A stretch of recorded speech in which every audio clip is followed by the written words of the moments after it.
ஸ்டாலின் வந்தாரு, சரக்கத்தான் வித்தாரு, குடிடா குடிச்சி மடிடா. கள்ளச்சாராயம் குடிச்சு செத்தா 10 லட்சம், பாட்டில் சரக்க குடிச்சு செத்தா என்ன மிச்சம். தப்பு பண்றவன் எல்லாம் கட்சிக்குள் இருக்கான், நியாயம் பேசுனவன் எல்லாம் ஜெயிலுக்கு போயிட்டு இருக்கான். சட்டம் எல்லாம் கட்சி பாக்கெட்டில், சந்தி சிரிக்குது கோர்ட்டு டார்கெட்டில்.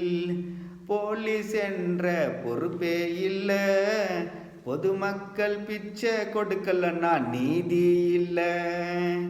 எங்கே போனாலும் ஊழல் தொல்ல, எவனும் பணம் இல்லாம வேலை செய்வதும் இல்ல. ஸ்டாலின் வந்தாரு, சரக்கத்தான் வித்தாரு, குடிடா குடிச்சு மடிடா.